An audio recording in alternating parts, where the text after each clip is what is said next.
سے 9/11 کے بعد کہ جی ہم نے کچھ ریٹیلیٹ کرنا ہے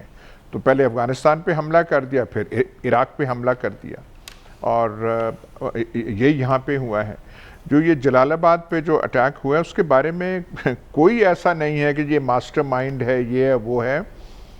CNN نے رپورٹ کیا ہے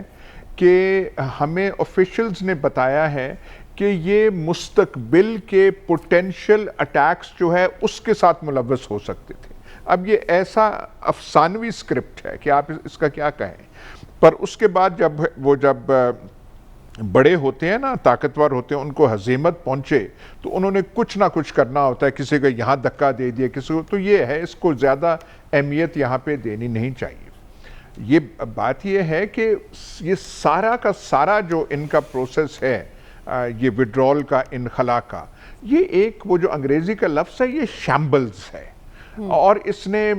جو ہے بالکل وہاں پہ ایک قسم کا کیوس وہاں پہ کابل ایئرپورٹ پہ تھا۔ آدھی صورتحال امریکہ نے خود پیدا کی، وہ کہہ کہ ہم لے جائیں گے، ہر ایک کو لے جائیں گے۔ آپ ایسا اعلان یہاں پاکستان میں کریں، امریکہ یہاں پہ کہے کہ ہم لے کے جا رہے ہیں، تو آدھا پٹھوار تو پہلے دن اسلام آباد ایئرپورٹ پہ پہنچا ہوگا کہ جی ہمیں آپ لے جائیں۔ ہمارے تو بیچارے پتہ نہیں ایران سے گزر کے کہاں یورپی ممالک کی کوشش کرنے کے لیے اپنی جان جوکھوں میں ڈال دیتے ہیں۔ تو یہ سارا جو سینز تھے کابل ایئرپورٹ پہ، یہ امریکہ کے وہ بنائے ہوئے تھے کہ جی ہم ان کو لے کے جائیں گے جو کہ ہمارے ساتھ کام کرتے رہے، وہ تو ٹھیک ہے، پر وہاں جو لوگ پہنچے وہ تو یہ تھا کہ موقع مل رہا ہے کہ امریکہ جا رہے ہیں، اور وہ کیا ہمارے پہ بھی پریشر آیا، اور ہم نے بھی اسلام آباد وغیرہ میں ہوٹل وغیرہ کر دیے، ہمیں کوئی پتہ نہیں ہوگا کون آ رہے ہیں۔ پروسیس جانا انہوں نے امریکہ ہے، پروسیس وہ یہاں پہ ہوں گے، کوئی رہ گیا پروسیس میں تو اس کا کیا بنے گا، اس کا کوئی ہمیں جواب نہیں آ رہا۔ تو امریکہ سے بہت غلطیاں ہوئیں، کچھ غلطیاں طالبان سے سرزد ہوئی ہیں۔ اچھا، وہ ایک حکومت بنانے کا جو عمل ہے جس میں شاید ان کو زیادہ تیزی دکھانی چاہیے تھی، ایک وہ تاثر ہوتا کہ وہ کنٹرول کر رہے ہیں، وہ نہ کر سکے۔ وہ اینٹیسپیٹ نہیں کر سکے تھے صحیح طریقے سے کہ کابل ایئرپورٹ پہ کیا ہونے جا رہا ہے، نہیں تو ایک ڈیفینسو پیریمیٹر جو انہوں نے بعد میں بنایا، بعد میں قائم کیا، وہ پہلے کر سکتے تھے، اور بہت سارے جو افغانی وہاں جا رہے تھے ان کو روکنے کی وہ کوشش کرتے، کوشش کیا بالکل حتمی طور پہ کرتے، یہ ان سے ہوا۔ ایک جو سب سے بڑا بلنڈر امریکہ نے کیا کہ بگرام ایئر بیس کو کس طریقے سے وہ چھوڑ کے گئے۔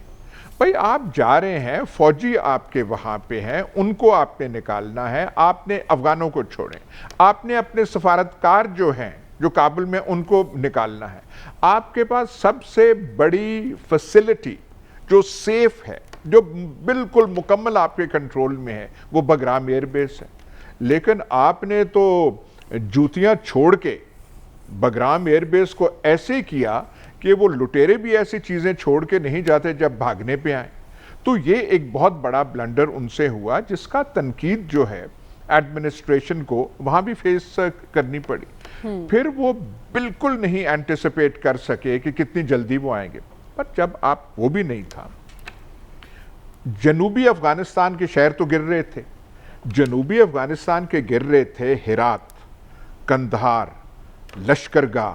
اس کے ملحقہ جو صوبے ہیں، تو کچھ تو آپ کنٹینجنسی پلاننگ کرتے کہ ہم نے نکالنے ہیں تو کابل میں، لیکن کچھ نہیں تھا۔ ان کا ایک مطمع نظر تھا، ایک خفت تھی، وہ ہزیمت اٹھانی پڑی کہ ہمارے ساتھ یہ کیا ہو گیا ہے۔ دوسرا وہ سبق سکھانا چاہتے تھے طالبان کو، تو وہ کہنے لگ پڑے ہم ساروں کو لے جائیں گے، یہ تو انہوں نے خود انارکی اور کیوس کی صورتحال کابل ایئرپورٹ پہ جو ہے وہاں پہ کریٹ کی، اور طالبان پہ یہ پریشر تھا کہ آپ نے کسی کو روکنا نہیں ہے، آپ نے طالبان دنیا کو کریڈینشلز اپنے دکھا رہے تھے کہ دیکھیں ہم وہ والے طالبان نہیں رہے، ہم ماڈریٹ ہیں، ہم فلانا ہیں، ہم عورتوں کے بارے میں حقوق کا بھی ہم خیال رکھیں گے، عورتوں کو جو ہے وہ ہم وہاں سے منسٹریوں سے نہیں نکالیں گے، اور ایک ان پہ یہ پریشر تھا کہ آپ کسی کو روکیں نہیں۔ تو ایک قسم کا نفسیاتی طور پہ طالبان کے ہاتھ بھی شروع کے دنوں میں باندھے گئے تھے. تو یہ ساری سچویشن اب ہم یہی ہے کہ 2-3 خیر صلاح ہو کہ 3 دن رہ گئے اب 31 تک. اب وہ نکلے وہاں سے تاکہ طالبان کو جس طریقے سے کنٹرول کرنا چاہیے وہ کریں, کیونکہ ایئرپورٹ پہ اب تک وہ جو ہے امریکہ وہاں پہ کام چلا رہے اور پورا ان سے وہ ہو نہیں رہا. ابھی بھی کہہ رہے ہیں اب وہ نک کارٹر جو ہے وہ جنرل نک کارٹر جو یو کے ڈیفنس فورسز کا سربراہ ہے کہ ہم سب کو تو نہیں, بھائی سب کو آپ نہیں نکال سکتے. آپ نے تو تاثر یہ دیا تھا کہ افغانستان میں جو بھی جانا چاہے ہم اسے لے جائیں گے. تو یہ ان کا بس وہ آخری ڈپارچر جو ہے انہوں نے, پہلے ہم کہہ رہے تھے کہ شاید وہ سائیگون والا چیز ریپیٹ نہ ہو, پر انہوں نے سائیگون سے بھی زیادہ یہاں پہ کابل میں کر دیا ہے, اور ساری کی ساری تکلیف جو اٹھانی پڑے گی اور ریپرکشنز سنبھالنے پڑیں گے وہ طالبان کو کرنے پڑیں. ٹھیک ہے, یعنی غلطیاں دونوں طرف سے ہوئی ہیں, لیکن سلمان صاحب آپ کی نظر میں یہ ڈرون اٹیک امریکی بوکھلاہٹ یا یہ واضح پیغام ہے کہ انخلا کے بعد بھی امریکہ افغانستان سے لا تعلق نہیں رہے گا؟ دیکھیں یہ دعویٰ ہے امریکہ کا, اور اگر تو انہوں نے 24 گھنٹے کے اندر ماسٹر مائنڈ کا پتہ چلا لیا ہے کہ وہ کس پہاڑ کے اندر چھپا ہوا تھا, تو میں تو حیران ہوں. تو پھر وہ جو 20 سال تک افغانستان کے اندر اپنا تسلط قائم کرنے کے حوالے سے جو صورتحال پیدا ہوئی وہ کیوں کر پیدا ہوئی؟ یہ واقعتاً جھنجھلاہٹ ہے اور بوکھلاہٹ ہے. اور اس وقت افغانستان کے اندر جو غیر معمولی اور ہنگامی صورتحال طاری ہے